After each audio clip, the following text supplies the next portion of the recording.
क्या राणा सांगा की मौत एक हादसा थी या एक सुनियोजित हत्या? इतिहास के पन्नों में एक नाम आज भी खून की तरह गर्म है, राणा सांगा। एक ऐसा योद्धा जिसकी मौत ने खुद इतिहास को चुप करा दिया, जिसने अपने जिस्म पर 80 घाव सहे, एक आंख, एक हाथ और एक पैर खोया। फिर भी उसकी तलवार दुश्मनों की रूह तक कांपाती थी। लेकिन जब वो बाबर को फिर से ललकारने जा रहे थे, तभी उनकी मौत हो गई। क्या ये केवल संयोग था या फिर कोई गहरा षड्यंत्र?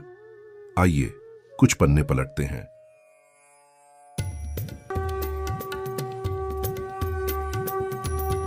महाराणा संग्राम सिंह, जिन्हें हम राणा सांगा के नाम से जानते हैं, मेवाड़ के महान राजा थे।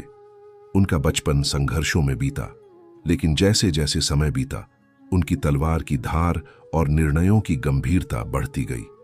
उनका सपना था एक स्वतंत्र भारत, जहां कोई विदेशी आक्रांता ना हो। दिल्ली की सल्तनत कांपती थी उनके नाम से। उन्होंने दिल्ली, मालवा और गुजरात के सुल्तानों को घुटनों पर ला दिया था।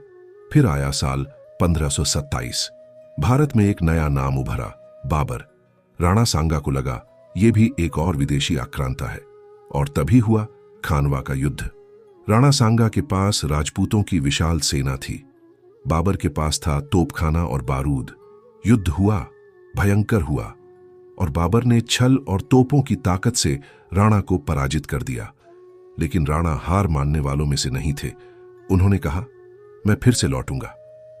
खानवा की हार के बाद भी राणा बाबर से दूसरा युद्ध करने की तैयारी में लग गए। उनका एक ही उद्देश्य था, भारत से विदेशी शासन को हटाना।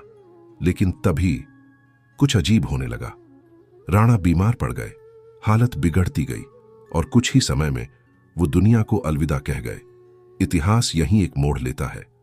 कई इतिहासकार मानते हैं राणा सांगा को उनके ही सरदारों ने धीमा झर दे दिया था। क्यों? क्योंकि वे नहीं चाहते थे कि बाबर से दोबारा युद्ध हो। उन्हें डर था एक और हार राजपूत साम्राज्य को समाप्त कर देगी। पर क्या डर इतना बड़ा हो सकता है कि अपने ही राजा की हत्या कर दी जाए? या फिर यह कोई गहरा राजनीतिक खेल था? कुछ दस्तावेजों में संकेत मिलता है कि राणा की मौत अचानक नहीं हुई, बल्कि धीरे धीरे शरीर ने काम करना बंद कर दिया, जैसा कि झर देने पर होता है। लेकिन कोई पक्की गवाही नहीं है, कोई झर देने वाला पकड़ा नहीं गया, कोई कबूलनामा नहीं मिला। इतिहास चुप है, लेकिन उस चुप्पी के पीछे एक गूंज अब भी बाकी है। एक ऐसा राजा जो वीरता की मिसाल था, जो हार के बाद भी दुश्मन से फिर टकराने को तैयार था। क्या उसे अपनों ने ही मार दिया? अगर हां, तो यह सिर्फ एक हत्या नहीं थी, यह एक सपने की हत्या थी, एक स्वतंत्र भारत के स्वप्न की। राणा सांगा तो मर गए, लेकिन उनके सवाल अब भी जिंदा हैं।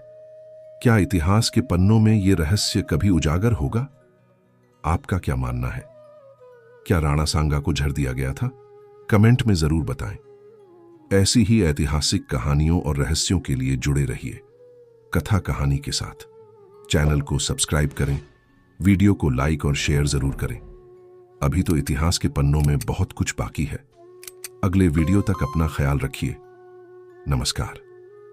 हर हर महादेव।